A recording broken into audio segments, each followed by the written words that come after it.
Marcus Harrison was having the worst day of his life. His wallet had been stolen, his phone was dead, and he was stranded at the subway station with no way to get home or contact anyone. He sat on a bench, head in his hands, trying to figure out what to do.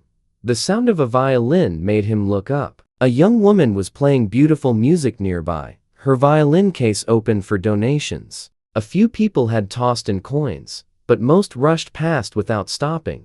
Marcus was contemplating asking the musician if he could borrow her phone when he heard a small voice. "Mister, why are you sad?" He looked down to see a little girl, maybe 4 or 5 years old, with curly blonde hair and wearing a pink dress. She was holding a crumpled $5 bill. "I'm having a bad day," Marcus admitted. "Someone took my wallet and I can't get home." The little girl studied him seriously, then held out the $5 bill. "You can have this. It's all I have, but you need it more than me." Marcus's throat tightened. "Sweetie, I can't take your money." "That's very kind. But Mommy says when people need help, we should help them." "You need help. Here." She pushed the bill into his hand. A woman, presumably the girl's mother, hurried over. She had blonde hair and wore a simple dress, and looked exhausted.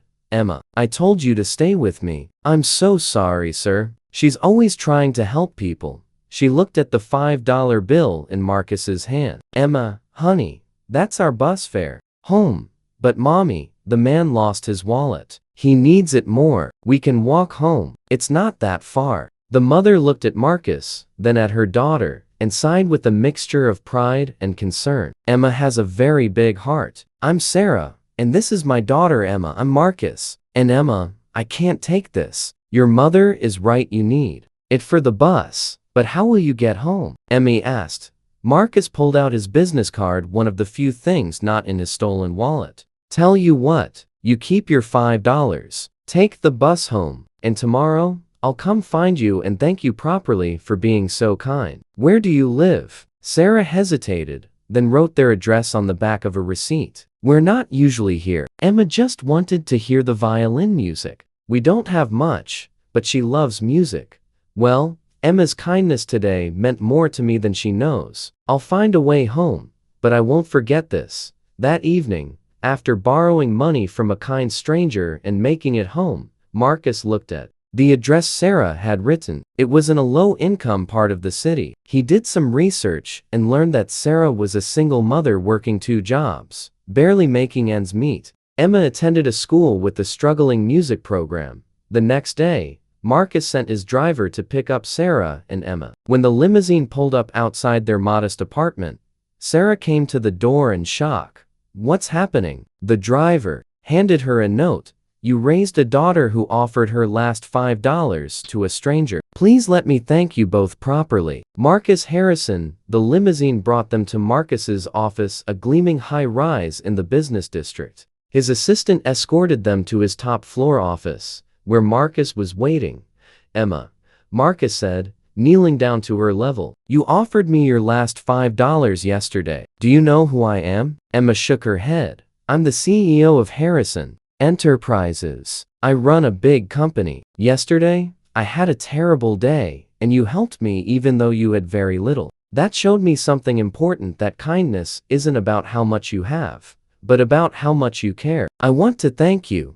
He handed Emma an envelope. Inside was a certificate, a full scholarship to a prestigious music school, covering all expenses through high school. Sarah gasped. "Mr. Harrison, we can't accept this, please. Let me do this." Emma's kindness reminded me why I built this company, not just to make money, but to make a difference. Let me make a difference for her. He turned to Sarah. "I also took the liberty of looking into your situation. I have a position opening in my company, administrative coordinator. Better hours than your current jobs, better pay, full benefits. If you're interested." Sarah started crying. "Why are you doing all this?" "Because your daughter gave a stranger her last $5. That kind of heart, that kind of generosity, it should be rewarded, not punished." "Emma, you helped me when I needed it. Now, let me help you."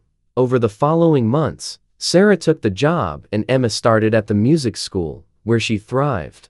Marcus became a regular presence in their lives, not out of obligation, but genuine care. He attended Emma's recitals, had dinner with them weekly, became a mentor and friend.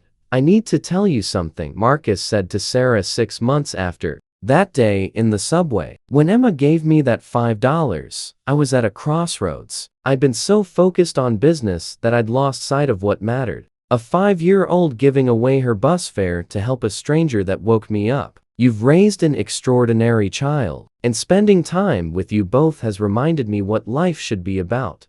A year after Emma had offered her $5, Marcus proposed to Sarah with Emma's blessing and involvement.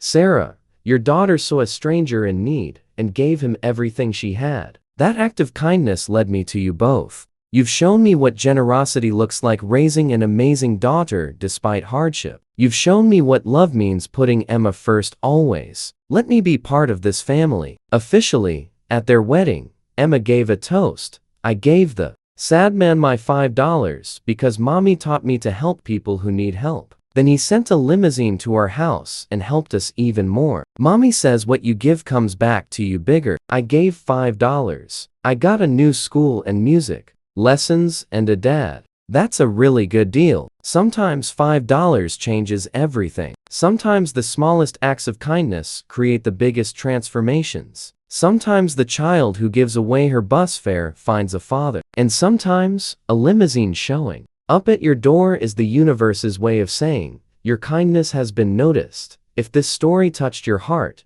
please like and share it. Subscribe for more stories about generosity, unexpected blessings, and the power of kindness. Leave a comment about when a small act of kindness led to something big. Your stories inspire us all.